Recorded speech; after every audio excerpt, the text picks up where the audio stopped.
Hari ni 3 hari bulan 6. Okey, lama Pak Din tak bersiaran nak bagi info keadaan pisang tanduk Pak Din tanam tempoh hari pada 12 hari bulan 2. Jadi sekarang dah masuk 3 bulan lah, 3 bulan lebih ya. Ini baru aja Ini bukannya sipu pisang tapi Pak Din cuba-cuba tanam pisang saja. Ini cuaca itu hari masa bulan 2 tu kemarau. Pertumbuhan pisang tak sekata lah. Alhamdulillah dah nampak subur, dah besar. Alhamdulillah dalam 1000 pokok Pak Din tanam, alhamdulillah Pak Din ada kematian lebih kurang 10 pokok aja. Jadi semalam dan hari ni Pak Din buang daun yang bawah ni lah ya. Daun-daun yang kat bawah ni.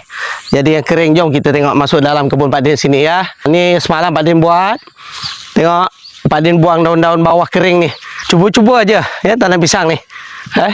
Sementara waktu nak tunggu benih nenas banyak, Pak Din tak ada pilihan, Pak Din tanam pisang dulu. Pisang tanduk semua ni. Ni pisang tanduk semua Pak Din tanam. Tengok ya. Tengok. Pak Din akan buang daun-daun yang kering kat bawah ni ya. Tengok ni. Okey, tengok. Ni daun-daun ni kering. Anak-anak pokok yang kecil ni Pak Din potong lah ya. Sebab dia akan berebut dengan baja bila Pak Din bubuh ya. Tengok ya, macam inilah Tapi ni Pak Din buat dekat batas. Batas ni pun bahaya sebab boleh tumbang kena angin. Jadi Pak Din kita pasang anulah ni. Nanti ada satu kerja lagi lah yang Pak Din buat.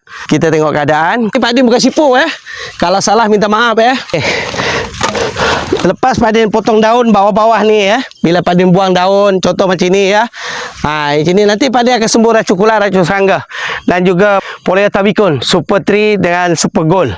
Biasa Pak Din akan sembuh Campur tu semua saya maklumnya lah. Bila kita potong-potong daun ni kita takut ada serangan kulat ke apa, Pak Din akan sembuh Biasa Pak Din guna racun kulat macam Benek ke Candazim ke, Pak Din guna situ je yang biasa je Ni pun Pak Din belajar juga dengan sipu-sipu yang lain Yang Pak Din potong-potong ni pun bertanya juga dengan sipu-sipu lain Tapi kalau salah minta maaf Pak Din bukan pakar dalam pilihan pisang, tapi Pak Din cuba buat Semua tiap-tiap pokok ni Pak Din akan belai Pak Din akan belai tiap-tiap pokok. Pak Din akan buang daun-daun yang kering macam ni. Anak-anak pisang ni Pak Din akan buang dulu sebab nanti dia berkongsi dengan baja yang Pak Din bagi. Dia berebut pula. Jadi pokok induk nanti lambat besar. Ni yang Pak Din sulang ada mati pokok 2 Ni tempoh hari sebab terlalu apa kata orang tu kemarau. Jadi Pak Din tak disediakan paip air Cuma Pak Din siram sikit-sikit aja pakai mesin Jadi itu sebabnya pembesaran ada yang besar, ada yang kecil Tapi tak apalah Janji tanah kawasan Pak Din ni tak kosong lah. Pak Din akan bersihkan pokok-pokok Pak Din. Tengok.